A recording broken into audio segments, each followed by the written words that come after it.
Hello everyone. 24 जुलाई की shift number 4 discuss करेंगे इस वीडियो में। अपना सेट नंबर 28 है। सीजीएल 2023 टीयर 1 की अपनी सीरीज है, उसी को हम कंटिन्यू कर रहे हैं।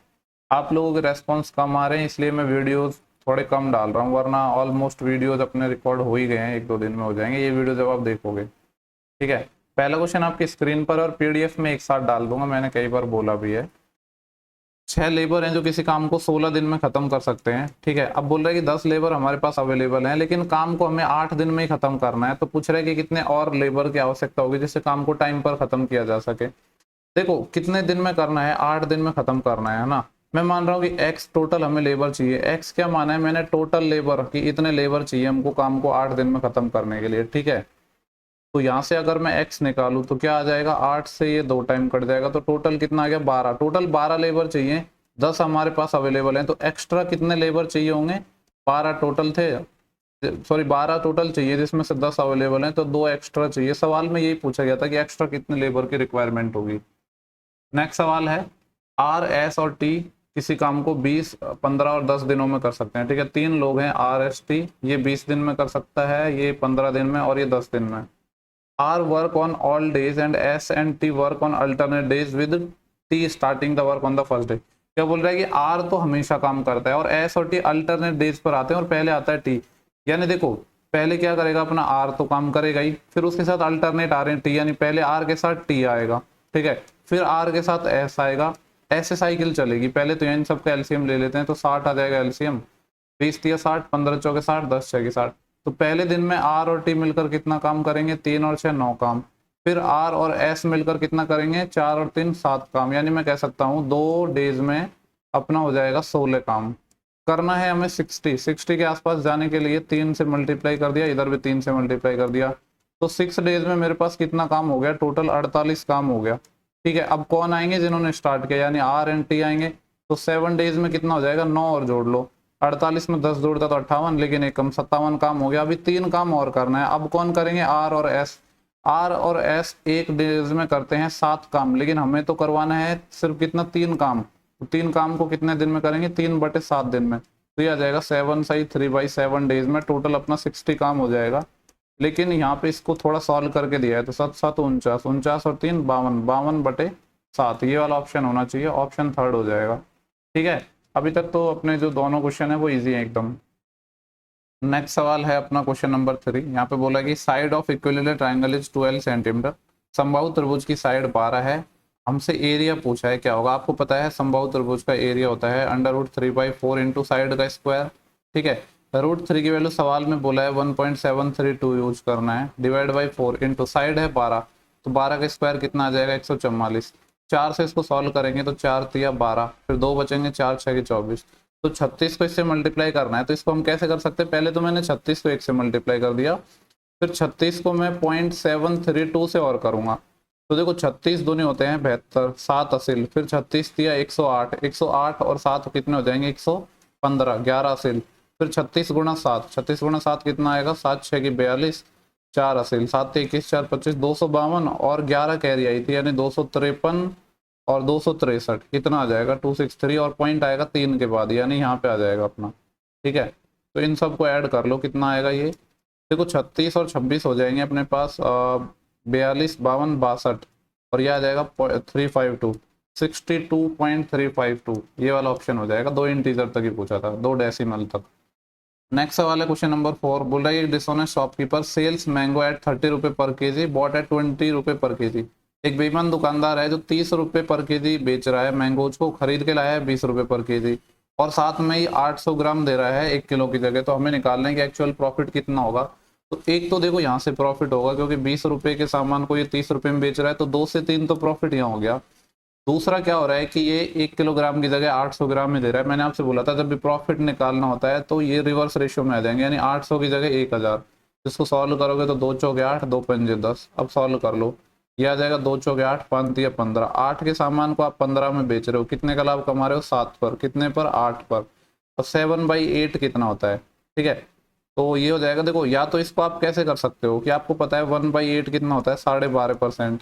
ठीक है, तो इसको मैं क्या ऐसे लिख सकता हूँ ना, 1 - 7/8, यानी ये 100% होता है। छोड़ो, इस तरीके से समझ नहीं आएगा तो सिंपली कर लेते हैं। 1/8 12.5% होता है, उसका 7 गुना कर लो तो 84 और 7 पंजे 35, 87.5 आ जाएगा। ठीक है, ये वाला ऑप्शन हो जाएगा। इसके बाद नेक्स्ट सवाल देखेंगे, क्वेश्चन नंबर है 5। बोल रहा है कि इसको सॉल्व करना है, कुछ गंदा सा सवाल है और बोल रहा है कि P की वैल्यू ये है, Q की वैल्यू ये है, R की वैल्यू है। एक बात बताओ, यहाँ पे P किस पे डिपेंड है? एक्स वाई जेड पर, Q भी एक्स वाई जेड पर, ये भी। और वेरिएबल कितने हैं हमारे पास? एक P है, Q है, R है, X है, Y है, Z है। 6 वेरिएबल हैं और इक्वेशन 3 है। ठीक है, तो इनको एक्स वाई जेड को हम अपनी मर्जी से कुछ भी मान सकते हैं, उससे कोई फर्क पड़ेगा नहीं।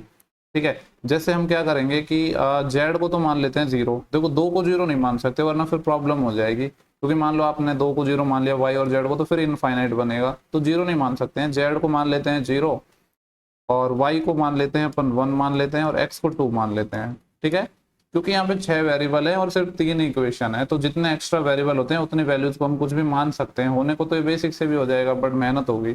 तो पी की वैल्यू क्या आ जाएगी? एक्स की वैल्यू है 2 और वाई प्लस जेड आ जाएगा 1, तो पी 2 आ गया। क्यू की वैल्यू क्या आ जाएगी? वाई की वैल्यू मैंने मानी है 1, जेड 0 है और एक्स 2 है, तो ये 1/2 आ जाएगा। और आर की वैल्यू क्या आ जाएगी? जब जेड को 0 माना है तो ये 0 आ जाएगा। पी क्यू आर आ गया। इस वाले इक्वेशन में हम वैल्यू सब्स्टिट्यूट करके सॉल्व करने की कोशिश करते हैं। तो ये आएगा 1/2 प्लस 2 इंटू पी, और पी है मेरे पास 2, प्लस 1/2 प्लस 2 इंटू क्यू, और क्यू कितना है? 1/2 प्लस 1/2 प्लस 2 इंटू आर, तो 0 है। ठीक है, तो इसको हम सॉल्व करते हैं, देखते हैं क्या आएगा। देखो, ये आ जाएगा 2 गुणा 2 4 और 2 ये, तो 1/6, तो ये आ गया। प्लस 2 से ये 2 कैंसिल, तो ये आ जाएगा 1/3 प्लस ये 2 गुणा 0 तो 0 हो जाएगा, ये आएगा 1/2। सबका एलसीएम लेंगे तो कितना आ जाएगा? 6, तो ये आ जाएगा 1 प्लस 3 से जाएगा इधर 2 टाइम, 2 से इधर जाएगा 3 टाइम, 3 2 5 और 1 6, 6/6 मतलब 1 आ रहा है। ठीक है, अब देखो लेकिन ऑप्शन हमें ट्राई करने पड़ेंगे कि कहीं एक से ज्यादा तो 1 नहीं दे रहे। ये तो चलो 1 है, क्या x plus y plus z अपना 1 हो पा रहा है? नहीं, ये तो 2 और 1 3 होएगा, तो ये वाला नहीं हो सकता। 2 है ही नहीं और 1/2 भी आंसर नहीं है, तो ये वाला ऑप्शन हो जाएगा। उम्मीद कर रहा हूँ कि सवाल आपको समझ आ गया होगा। नेक्स्ट सवाल पर हम चलेंगे। नेक्स्ट सवाल है क्वेश्चन नंबर 6। बोल रहा है कि एक बॉल है जिसकी इनर रेडियस 2 है और आउटर रेडियस 3 है। ठीक है, तो पूछ रहा है कि कितना मटेरियल लगेगा इसको बनाने में, यानी बॉल का वॉल्यूम पूछा है। अब बॉल क्या होती है? अपनी स्फेयर, गोलाकार। ठीक है, तो स्फेयर या गोले का वॉल्यूम होता है 4/3 पाई आर क्यूब होता है, लेकिन यहाँ पे एक खोखली है तो एक आर क्यूब आ जाएगा और एक आर क्यूब आ जाएगा। दो रेडियस अलग अलग है। कैपिटल आर मैंने माना है आउटर रेडियस को, स्मॉल आर मैंने माना है इनर रेडियस को। सॉल्व कर लेते हैं। पाई की फॉर्म में आंसर है तो पाई को छेड़ना नहीं है। देखो, 3 का क्यूब क्या हो जाएगा? 27 और 2 का क्यूब 8। 27 में से 8 जाएगा तो कितना बचेगा अपने पास? 19 और 19 गुणा 4 76 होते हैं। 19 चौके 76, यानी 76/3 पाई, ये आंसर आ जाएगा अपना। नेक्स्ट सवाल देखेंगे। यहाँ पे बोला गया कि 4 मैन है और 6 वोमेन है। 4 man and 6 women complete A work in 8 days. इसको ये 8 दिनों में करती हैं, जबकि 3 मैन और 7 वोमेन सेम काम को 10 डेज में करते हैं। ठीक है, देखो 2 चौके 8 और 2 पंजे 10, और तो कुछ कटेगा नहीं। इधर आएगा 16 m और इधर आएगा 3 पंजे 15 m, तो 16 माइनस 15 यानी m आ जाएगा इक्वल टू, इधर 5 7 35 W आएगा और इधर आएगा 24 W। तो 35 में से 24 जाएगा तो कितना बचेगा? 11 W। तो यहाँ से मैन और वोमेन की इफिशियंसी का रेशियो आ गया 11:1। ठीक है, तो यहाँ से अब पहले तो हम टोटल वर्क निकाल लेंगे, कोई भी एक इक्वेशन से निकाल सकते हैं। तो जैसे यहाँ पे ये था, मैन की इफिशियंसी थी 11, तो 11 चौके 44 प्लस वोमेन की इफिशियंसी 1 है, तो 44 और 6 कितना आ जाएगा? ये 50 × 8, ये टोटल वर्क हो गया। अब देखते हैं पूछा क्या है। पूछ रहा है कि how many days will 10 women can complete the work. तो 10 वोमेन कितने दिन में कर देंगे? 10 वोमेन, और वोमेन की इफिशियंसी है 1, मैं मान रहा हूँ कि 3 दिनों में कर देंगे। 10 से ये 5 टाइम कट जाएगा और 5 8 40, तो इसका जो करेक्ट जवाब है वो 40 आ जाएगा। इसके बाद देखेंगे नेक्स्ट सवाल DI का है। ठीक है, यहाँ पे इस तरीके से अपन को ये पाई चार्ट गिवन है और ये अलग अलग एंगल दे रखे हैं डिग्री में। हमसे पूछ रहा है कि अगर टोटल मार्क्स 1800 हैं तो सोशल साइंस में कितने आए? टोटल 1800 है, मतलब 360 डिग्री की वैल्यू दे रखी है, कितनी? 1800। हमसे सोशल साइंस में पूछा है, सोशल साइंस का जो एंगल है वो है 72 डिग्री, यानी 72 की वैल्यू हमें चाहिए। ठीक है, देखो 72 कैसे आएगा? अगर इसमें मैं 5 से भाग दे दूं तो 72 आ जाएगा अपना, यानी इधर 5 से भाग दूंगा तो इधर भी 5 से भाग लग जाएगा, तो 72 डिग्री की वैल्यू आ जाएगी। 5 से काटूंगा तो ये 36, 36 पंजे 180 होते हैं, यानी 360 डिग्री आ जाएगा। कौन सा ऑप्शन है? थर्ड। नेक्स्ट सवाल देखेंगे। ठीक है। यहाँ पे बोला है कि a cot थीटा की वैल्यू b है और हमसे वैल्यू पूछा है इसकी b cos theta minus this. देखो सबसे पहले तो अगर मैं यहाँ पे cot थीटा निकालूं तो क्या आएगा अपने पास b बाई a आएगा। अब देखो cot हमें पता है, एक तो तरीका है कि आप डायग्राम बनाओ, ठीक है। दूसरा एक तरीका और मेरे पास क्या है कि यहाँ पे मैं cot थीटा बना सकता हूँ, लेकिन cot थीटा कैसे बनेगा, cot तो नहीं बन सकता लेकिन tan बन सकता है। यहाँ से tan थीटा निकाल सकते हैं हम, ठीक है। tan क्या आएगा अपने पास a बाई b आ जाएगा। अगर मैं पूरी इक्वेशन में डिवाइड कर दूं cos थीटा से, अंश में भी और हर में भी, न्यूमरेटर में भी और डिनोमिनेटर में भी, तो उससे क्या होगा अपना, देखो ये cos से cos कट जाएगा, ठीक है। cos थीटा से डिवाइड कर रहा हूँ, इधर बचेगा b माइनस साइन बटे cos क्या आ जाएगा tan थीटा, और tan की वैल्यू अपने पास a by b divide by b cos से cos कट जाएगा प्लस a इंटू साइन थीटा, नहीं सॉरी cos का भाग दिया था ना, तो साइन बटे cos tan थीटा आ जाएगा जो कि है a बाई बी। सॉल्व कर लेते हैं, b एलसीएम आएगा, ऊपर तो हो जाएगा बी स्क्वायर माइनस ए स्क्वायर और नीचे क्या आ जाएगा बी स्क्वायर प्लस ए स्क्वायर। एक तरीका था कि आप डायग्राम बना के सारी वैल्यू निकाल के इन्हीं फंक्शन की वैल्यू निकाल सकते थे कॉस साइन की, लेकिन उसमें ज्यादा मेहनत थी। तो ये देखो कि जो वैल्यू गिवन है ना उसका यूज कैसे कर सकते हैं हम। इसके बाद नेक्स्ट सवाल देखेंगे, ठीक है। यहाँ पे क्या पूछा गया हमसे, the time required for a sum of money to amount to 3 time itself at 8% simple interest per annum. बोल रहा है कि कोई पैसा है खुद का 3 गुना हो जाएगा 8% के रेट से, तो कितना टाइम लगेगा। देखो प्रिंसिपल होता है 100%, ठीक है। अब पैसा खुद का 3 गुना हो गया, यानी अमाउंट कितना हो गया है 300% हो गया है, तो मैं कह सकता हूँ जो सिंपल इंटरेस्ट है वो कितना आ गया 200%। और सिंपल इंटरेस्ट 200% आया और रेट है 8%। तो अगर मेरे को टाइम निकालना हो तो 200% में डिवाइड कर दो रेट का यानी 8 का, तो 25 अंठे 200 होते हैं, यानी टोटल जो टाइम लग जाएगा वो 25 साल लग जाएगा। बाकी ऐसा ही बराबर पी आर टी अपन 100 से भी कर सकते थे। इसको सॉल्व करना है, देखो ये तो है 220 प्लस। अब यहाँ पे देखो थोड़ा पेन कम चलाएंगे और दिमाग ज़्यादा।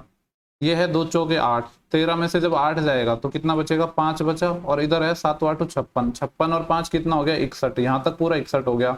63 माइनस 61 कितना आया 2, 80 बटे 2 कितना आएगा 40, ठीक है। तो देखो ऐसे सवालों में ज़्यादा आपको पेन चलाने की जरूरत नहीं होती, वर्बली सॉल्व हो जाते हैं। नेक्स्ट सवाल देखेंगे, क्वेश्चन नंबर 12 बोल रहा है कि एक बोट है cover a distance of 80 kilometre downstream in 8 hour, ठीक है। देखो डाउन स्ट्रीम में 80 किलोमीटर 8 घंटे में कवर कर रही है। डाउन स्ट्रीम में स्पीड होती है x प्लस वाई, ये कितना आ जाएगा 80 किलोमीटर कवर कर रही है 8 में, तो यहाँ से x प्लस वाई आ जाएगा 10, ठीक है। मैंने क्या लगाया स्पीड बराबर डिस्टेंस अपॉन टाइम का फॉर्मूला लगाया है, ठीक है।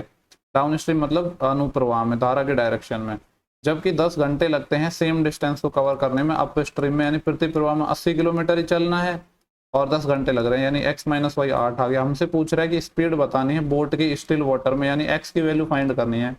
x कैसे हो जाएगा, दोनों को जोड़ के 2 का भाग दे दो, 10 और 8 18, 18 का आधा 9 आ जाएगा, ठीक है। इसके बाद नेक्स्ट सवाल है, इसको सॉल्व करना है। देखो यहाँ है साइन की पावर 4 थीटा कॉस की पावर 4 थीटा, लेकिन इतना दिमाग क्यों लगाना कि यहाँ पे आप आइडेंटिटी बनाओ, इसको सॉल्व करो। सबसे बढ़िया है वैल्यू पुट करो, वैसे तो बन जाएगा ये sine square theta plus cos square theta, ये कॉमन वगैरह लेके बन जाएगा, लेकिन उतना दिमाग हमें नहीं लगाना। हम इसको वैल्यू पुट से करेंगे और क्या ले लेते हैं, थीटा की वैल्यू 0 ले लेते हैं, तो ये आएगा 1 प्लस साइन 0 तो 0 होता है, तो ये तो 0 हो जाएगा। कॉस 0 1 होता है, 1 की पावर 4 1 डिवाइड बाई कॉस 0 1 होता है, साइन 0 0, 1 प्लस 2 2 बटे 1, तो 2 उत्तर आ जाएगा, ठीक है। इसको अगर आप बेसिक से बनाओगे तो थोड़ा ज़्यादा टाइम लोगे, तो जैसा सवाल वैसा अपने पास अप्रोच होनी चाहिए। नेक्स्ट सवाल है, धर्मेंद्र है वो 80 किलोमीटर जाता है अप स्ट्रीम में और 110 किलोमीटर जाता है डाउन स्ट्रीम में 13 घंटे में। देखो 80 किलोमीटर तो क्या गया है ये अप स्ट्रीम में गया है यानी x minus y, plus 110 kilometre downstream में गया है यानी x प्लस वाई, और टाइम कितना लग रहा है 13 घंटे। आगे बोल रहा है कि वो 60 किलोमीटर अप स्ट्रीम में जाता है यानी 60 upon x minus y, and 88 kilometre downstream में जाता है यानी 88 बटे एक्स प्लस वाई। यहाँ पे इसको टाइम लग रहा है 10 घंटे। हमसे पूछा है स्पीड बतानी है करंट की, यानी वाई की वैल्यू हमें फाइंड करनी है, ठीक है। अब देखो यहाँ पे हम इसको बनाने की ट्राई करते हैं, और मैंने हमेशा आपसे बोला है कि ऐसे सवालों में हम क्या करते हैं कि हिट एंड ट्रायल यूज करते हैं। अब हिट एंड ट्रायल बैठाने के लिए देखो यहाँ पे जैसे सेकंड वाली इक्वेशन, इसको थोड़ा छोटा तो बनाया जा सकता है क्योंकि 2 से कट रहा है, तो ये आ जाएगा 30 बटे एक्स माइनस वाई प्लस ये आ जाएगा 44 बटे एक्स प्लस वाई, और ये 2 से आ जाएगा 5, ठीक है। एक इक्वेशन ये हो गई, एक इक्वेशन ये हो गई। दूसरे में डाटा छोटा है तो मैं दूसरे से बैठाने की कोशिश करता हूँ। देखो ये 44 है अपना, यानी या तो जो नीचे x प्लस वाई आएगा कुछ ऐसा आएगा कि 44 का मल्टीपल हो जाए, और x प्लस वाई है यानी x माइनस वाई से तो बड़ा ही होगा। सपोज कि मैंने 11 ले लिया क्योंकि 44 11 का मल्टीपल है, तो जब 11 लूंगा तो यहाँ तो 4 आ जाएगा। अब ये अगर 4 आ जाएगा और टोटल ये 5 आना चाहिए, यानी ये 1 होना पड़ेगा, इसको 1 होना पड़ेगा, मतलब x माइनस वाई को 30 होना पड़ेगा। तो ऐसा तो पॉसिबल ही नहीं है, तो बड़ी वैल्यू लेनी पड़ेगी। तो फिर 22 लेके देखते हैं कि अगर मैंने ये 22 लिया तो 30 बटे यहाँ पे x प्लस वाई, ये अपना, सॉरी क्या बोल रहा हूँ, ये अपना 2 आ जाएगा, 44 बटे 22 2 आ गया। तो इसको 3 होना पड़ेगा, यानी 30, इसको 30 बटे एक्स माइनस वाई, इसको 3 होना पड़ेगा। इसका मतलब मैं ये कह सकता हूँ कि x माइनस वाई को कितना होना पड़ेगा, 10 होना पड़ेगा। अब ये चीज हम वेरीफाई करके देखेंगे इस वाले में। अगर x माइनस वाई मैंने 10 लिया तो 80 बटे 10 कितना आ जाएगा, इधर आ जाएगा 8, और यहाँ पे मैंने x प्लस वाई 22 लिया तो 22 पंजे 110 ही आ गया 5, तो 8 और 5 सेटिस्फाई भी हो गया ना। तो ऐसे ही अपन को देखना होता है, ये जो नीचे वैल्यू अगर इंटीजर में आंसर होगा ना तो इसी का कुछ मल्टीपल ही होता है, ठीक है। तो ऐसे हिट एंड ट्रायल से बनाने की कोशिश किया करो। मैं हमेशा यही अप्रोच फॉलो करता हूँ और आपको यही बताता हूँ। ये अप्रोच लेकिन तब आएगी आपको जब आप काफी अच्छी प्रैक्टिस कर लोगे, मतलब हमेशा इन सवालों को इसी तरीके से करोगे तो आएगी आपको ये। y निकालना है, दोनों को घटा के 2 का भाग दे दो, 22 माइनस 10 12, 12 का आधा 6, तो 6 आ जाएगा। दूसरा एक तरीका था कि यहाँ पे आप y को भी सब्स्टिट्यूट कर सकते थे, लेकिन फिर भी आपको सॉल्व तो करना पड़ता, ठीक है। या फिर आप कोई भी एक इक्वेशन को इक्वल बना के वो कर सकते थे, वो एक ऑप्शन था, ठीक है। लेकिन मैं आपको इसी तरीके से बताता हूँ और इसी तरीके से मैं करता हूँ। अगर समझने की कोशिश करोगे तो आप लोग भी करने लग जाओगे। देखो नेक्स्ट सवाल है क्वेश्चन नंबर 15, इंपॉर्टेंट सवाल है। यहाँ पे बोल रहा है कि एक एग्जामिनेशन हुई, ठीक है, जिसमें 3 पेपर है अपने पास, पेपर ए, पेपर बी और पेपर सी। बोल रहा है कि जो कैंडिडेट है 75% मार्क्स लाया है पेपर ए में, पेपर बी में लाया है 80% मार्क्स एंड पेपर सी में लाया है 60% मार्क्स, ठीक है। आगे बोल रहा है कि जो weighted assign to paper A B C are 40, 50 and 10%। ये वेटेड एवरेज का अपना क्वेश्चन है। होता है ना जिस तरीके से मैंने जैसे आपको एनटीपीसी के एग्जाम का क्वेश्चन वो लेके बताया था कि जैसे वहां पे अपना साइको होता है और एक जो अपना नॉर्मल होता है, अपना नॉर्मल पेपर हुआ था, तो उनका किसका कितना वेटेज है। जैसे कि साइको का 30% था, पेपर का 70%, वैसे ही है ये। तो पेपर ए बी सी को 40%, यानी इसका हम यहाँ पे दूसरा कलर लेते हैं कि इसका तो 40% मार्क्स लिए हैं हमने, ठीक है। जो ओवरऑल एवरेज मार्क्स कैलकुलेट करने में इसका 50% लिया है और इसका क्या लिया है, 10% मार्क्स लिया है। तो हमसे पूछ रहा है कि when all 3 paper were taken together, ठीक है। क्या पूछा था, फाइंड द वेटेड परसेंटेज, की वेटेड परसेंटेज कितना होगा कि टोटल उसको कितना परसेंट मार्क्स मिला है, ये हमें फाइंड करना है। अब देखो यहाँ पे हमसे ये चीज नहीं बोली गई है कि पेपर कितना परसेंट का था। देखो वैसे तो और भी तरीका है, मैंने आपको पहले भी बताया, लेकिन उससे बढ़िया है कि आप मान लो कि सारे पेपर कितने थे, 100 मार्क्स के थे, ठीक है। मैंने मान लिया कि जो सारे के सारे पेपर थे अलग अलग, ए भी 100 का था, बी भी 100 का था, सी भी 100 का था। तो इसमें इसको 75% मार्क्स मिले, यानी यहाँ पे 75 मार्क्स मिले थे। इसमें 80% मिले यानी 80 मिले, इसमें 60% मिले थे यानी 60। लेकिन हमने क्या लिया है कि जो ए पेपर है उसका सिर्फ 40% को ही कैलकुलेट कर रहे हैं। तो 75 का 40%, 40% होता है 2/5, 5 से जाएगा ये 15 टाइम, यानी इसके सिर्फ हम कितने मार्क्स लेंगे, 30 मार्क्स, प्लस इसका कितना ले रहे हैं 50%, ठीक है। तो 80 का 50% कितना हो जाएगा 40, तो इसके ले लिए 40, प्लस यहाँ पे इसका सिर्फ 10% ले रहे हैं। 60 मार्क्स आए थे लेकिन 10% ले रहे हैं, 60 का 10% कितना हो जाएगा, सिर्फ 6 मार्क्स ले रहे हैं। तो 30 और 40 70, 70 और 6 कितना आ रहा है 76%, ठीक है। तो टोटल कितना आ रहा है अपना 76% या मार्क्स आ जाएगा, ठीक है। तो इसमें कोई प्रॉब्लम होनी चाहिए क्योंकि देखो 100% पे तो डेटा है, 40% इसके लिए, 50 इसके लिए, 10 इसके लिए, तो 40 और 50 90 और 10 100% पे कैलकुलेट किया गया है, तो मार्क्स भी 76% आ जाएंगे। वेटेड एवरेज पे ये सवाल था अपना।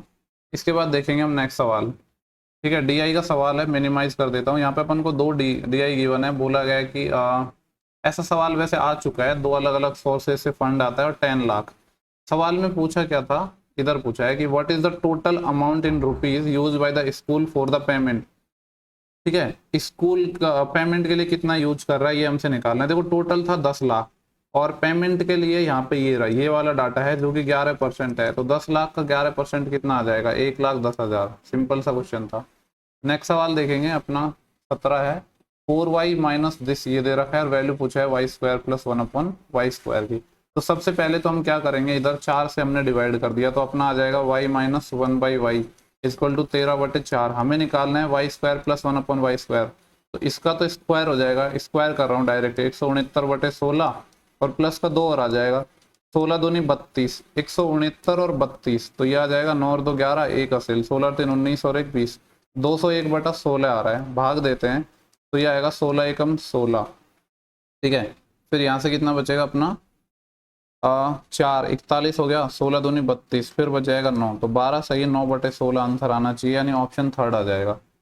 ठीक है, नेक्स्ट सवाल है अपना, हो सकता है डायग्राम आपको विजिबल ना हो, ये पॉइंट P है, ये पॉइंट Q है, ये पॉइंट शायद L है, और ये पॉइंट Y है, और ये पॉइंट X है, और ये लेंथ x सेंटीमीटर गिवन है, ये 10 सेंटीमीटर गिवन है, ये 5 सेंटीमीटर गिवन है, और ये 3 सेंटीमीटर गिवन है। ठीक है, इस तरीके से डाटा दे रखा है, अब पढ़ते हैं क्या पूछा है। अब ठीक है, हमसे पूछा गया है कि एक्स वाई और पी क्यू क्या है, इंटरसेक्ट करती हैं एल पर, हमें निकालना है एक्स वाई की लेंथ। आपको पता है इसमें सेकंड थ्योरम लगेगी, यानी यहाँ पे एल से लेकर क्यू तक की वैल्यू 5 इंटू एल से लेकर कंप्लीट पी तक की दूरी 5 और 10 15 बराबर हो जाएगा एल से लेकर वाई तक की दूरी 3 इंटू एल से लेकर कंप्लीट एक्स तक की दूरी। तो 3 से अपना ये 5 टाइम कट जाएगा, तो यहाँ से जो एल एक्स है वो अपना आ गया, कितना आ गया, 25 आ गया। हमसे पूछा है एक्स वाई, तो एक्स वाई कैसे निकलेगा, टोटल एल एक्स में से हम माइनस कर देंगे वाई एल, यानी 25 माइनस 3, तो कितना आ जाएगा 22। ठीक है, अपना ऑप्शन थर्ड आ जाएगा। नेक्स्ट सवाल देखेंगे, a person marks is good at x% above the cost price. ठीक है, सीपी से x% ज्यादा अंकित करता है और डिस्काउंट अलाउ करता है 12% का मार्क्स प्राइस पर।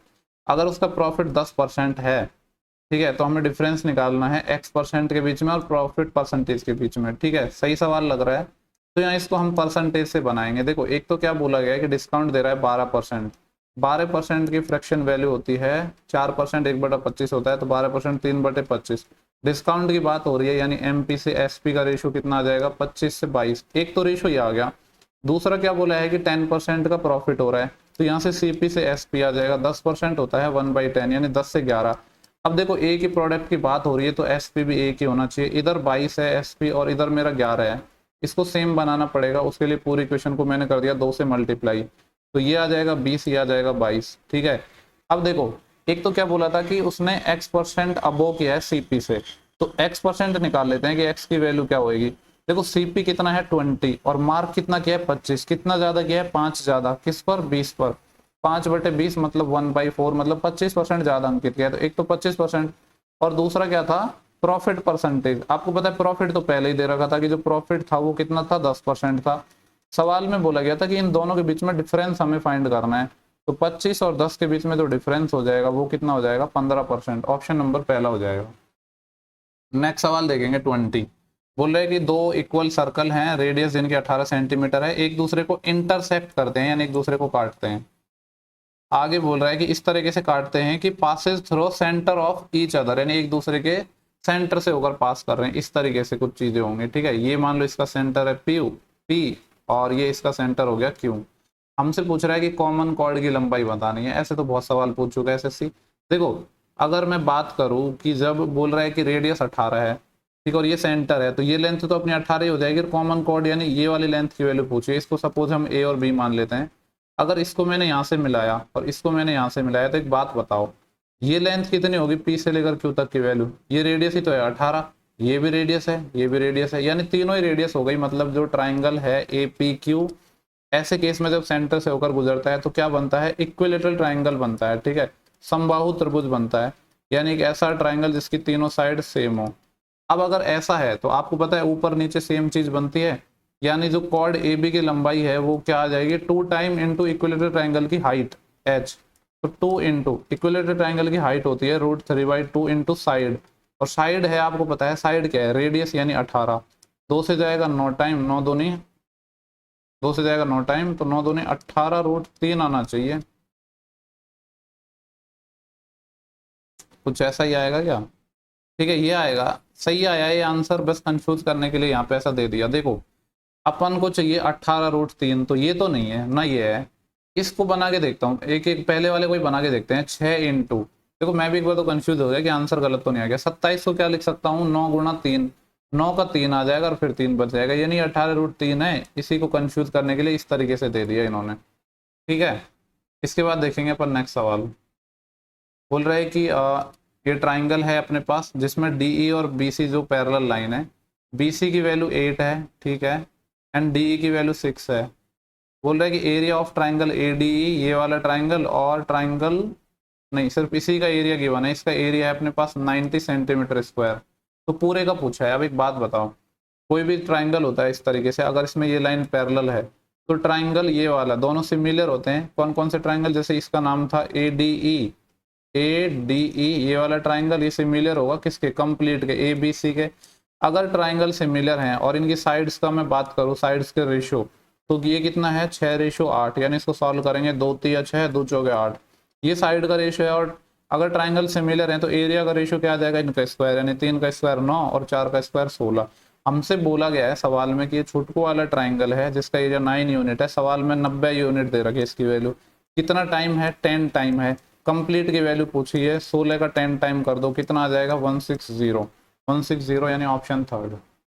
देखो नेक्स्ट सवाल जो 22 क्वेश्चन है ना, इसके बहुत सारे तरीके हैं सॉल्व करने के। आप 100 मान के कर सकते हो, दूसरा तरीका है कि फ्रैक्शन वैल्यू है इनका एलसीएम लेके कर सकते हो। तो बहुत सारे तरीके हैं यार, कैसे भी बना लो, ठीक है। जैसे 100 मान के मैं आपको बताऊं, तो मान लो टोटल इनकम थी इसकी 100, इसमें से क्या हो रहा है कि 35% इसने मंथली इनकम का खर्च कर दिया फूड आर्टिकल पर, एंड 15% ऑफ द रिमेनिंग, ये जो रिमेनिंग वर्ड है ना, ये बहुत खतरनाक है। रिमेनिंग की बात हो रही है, इसीलिए सब लोचा है, वरना तो क्वेश्चन हो जाता आसान।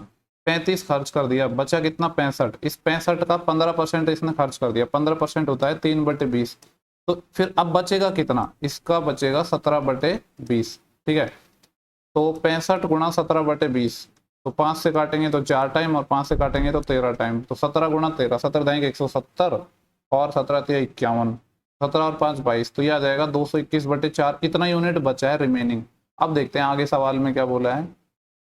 क्या बोला है कि see save 40% of the remaining income, remaining का ये 40% बचाती है। रिमेनिंग बची कितनी थी अपनी 221/4, इसका 40% बचाती है, यानी इसका 2/5 बचाती है। बोल रहा है कि अगर इसकी सैलरी 27,500 है तो बचाती कितनी है। देखो ये तो रिमेनिंग पैसा है, ये तो सेव वाला निकाल लिया कि हमने इतना सेव करती है, और सैलरी दे रखी है 27,500, यानी 100 की वैल्यू दे रखी है। ये कितना है 27500, तो 1 यूनिट की वैल्यू निकालेंगे तो ये कट जाएगा।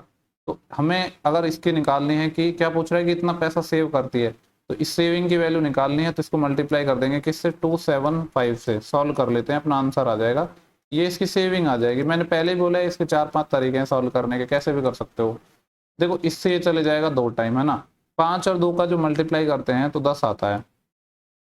पहले चलो 5 से काट ही लेते हैं वैसे, वरना तो 10 का पॉइंट लगा देते, बट फिर ये बड़ी वैल्यू हो जाती है मल्टीप्लाई करने में। तो 5 5 25, फिर बचेंगे 2, 5 5 25, और तो कुछ कट नहीं रहा है, ठीक है। तो 55 को मल्टीप्लाई करते हैं 221 से, 55 एकम 55, 5 कैरी, फिर 55 दूनी 110, 110 और 5 115, अभी आएगा 11 कैरी, 55 दूनी 110, 110 और 11 121, और 2 से डिवाइड हो रहा है, तो ये कितना आ जाएगा 2 6 की 12, फिर 1 उतारेंगे भागने जाएगा 0, 2 से 14, 2 से 14, और फिर 1/2.5, 6077.5, ये आ जाएगा। आप जैसे भी करना चाहो वैसे कर सकते हो, मैं पहले बोल रहा हूँ इसके बहुत सारे तरीके हैं। बोल रहे कि एक पोल है जो इतने सेंटीमीटर लंबा है, इसको कलर्ड किया जाता है सेफ्रॉन, व्हाइट एंड ग्रीन, ठीक है। ये 3 कलर हैं अपने पास, सेफ्रॉन, व्हाइट एंड ग्रीन, किस रेशियो में, 6 7 8 में। तो हमसे पूछ रहा है कि लेंथ बताना है ग्रीन पार्ट की। देखो टोटल 6 और 7 13, 13 और 8 21 यूनिट है। इस 21 यूनिट की वैल्यू दे रखा है 9030 सेंटीमीटर है। ग्रीन पार्ट की बताना है, और ग्रीन वाला था थर्ड वाला, यानी 8 की वैल्यू हमें चाहिए। पहले 1 की निकालेंगे, तो 21 चौके 84, 6 बचा 63, 21 या 63, 1 यूनिट की वैल्यू 430 आ गई, हमें 8 की वैल्यू चाहिए। दोनों साइड 8 से मल्टीप्लाई कर दो, 0 8 या 24, 2 असिल, 8 चौके 32 और 2 34, कितना आ जाएगा 3440, यानी ऑप्शन फर्स्ट आ गया। यहाँ पे बोला गया कि x + 1/x की वैल्यू 9 है, और x की पावर 4 निकालना है। पहले एक बार स्क्वायर करेंगे, तो 9 का स्क्वायर 81 - 2 कितना आ जाएगा 79, फिर वापस स्क्वायर करेंगे 79 का स्क्वायर और -2। अगर मैं यूनिट डिजिट की बात करूँ तो 9 का स्क्वायर 81 -2, 81 मतलब 1, 1 - 2 मतलब कितना आएगा। देखो एक तो होता नहीं यूनिट डिजिट, नेगेटिव तो आता नहीं, तो इसको 11 मान सकते हो, यानी 11 - 2 9 यूनिट डिजिट आएगा। और एक ही ऐसा ऑप्शन था जिसमें 9 यूनिट डिजिट था, तो ज्यादा दिमाग लगाने वाली चीज थी नहीं। नेक्स्ट सवाल है, पूछ रहा है कि k की वैल्यू बतानी है। देखो ये है 13 माइनस, पहले अंदर देखते हैं ब्रैकेट को। तो सबसे पहले हम देखो ये करली ब्रैकेट यहाँ से लेकर यहाँ तक चल रहा है, तो इसको सॉल्व करेंगे। ये क्या है 16, 16 से पहले है 10, 10 माइनस ये क्या है 16 + 8, और 8 के डिवाइड में है k - 2, और फिर ठीक है ये अपना ब्रैकेट यहाँ पे क्लोज है, और इधर है 2, इसकी वैल्यू 20 दे रखी है हमको। अब देखो एक तो यहाँ पे ना इस पूरे ब्रैकेट के बाहर माइनस है, तो इसको जब सॉल्व करूंगा मैं तो क्या आ जाएगा 10, माइनस का आएगा 16, माइनस का आएगा 8/k - 2, और ये प्लस का 2 है, और इक्वल टू है 20। देखो अब बाहर भी माइनस है, पहले तो अंदर वाले को सॉल्व कर लेते हैं। प्लस का 10 यहाँ पे और प्लस का 2 यहाँ पे, यानी प्लस का तो हो गया 12 और माइनस का 16 है, तो ये माइनस का 4 हो गया और माइनस का 8/k-2 हो गया। बाहर 13 था और माइनस और है, बाहर माइनस है, ठीक है, तो इस माइनस को अंदर मल्टीप्लाई करूंगा तो ये बन जाएगा प्लस, ये भी बन जाएगा प्लस, इक्वल टू है 20। ठीक है, यहाँ से सिर्फ के वाली टर्म रख लेते हैं, 8/k-2 इक्वल टू 13 और 4 17, इधर जाएगा 20-17 3। ठीक है, तो अब क्रॉस मल्टीप्लाई कर देते हैं कि जो 8 है इसकी वैल्यू आ जाएगी 3k-6। तो k की वैल्यू कितनी आ जाएगी, 8 और 6 14, 14/3 आ जाएगी। ठीक है, शायद इसमें से 2-3 स्टेप में कम कर सकता था, पर चलो कोई नहीं। तो इस शिफ्ट के अपने पूरे के पूरे 25 क्वेश्चन हो चुके हैं। ठीक है, उम्मीद कर रहा हूँ कि सेशन आपको पसंद आ रहे होंगे। शेयर तो खैर आप कर भी नहीं रहे हो, पर फिर भी मैं सीरीज तो कंप्लीट करवाऊंगा। इसके बाद देखेंगे कि आगे की सीरीज कोई कंटिन्यू करेंगे या नहीं। ठीक है, चलो बाय बाय, पढ़ते रहो आप लोग।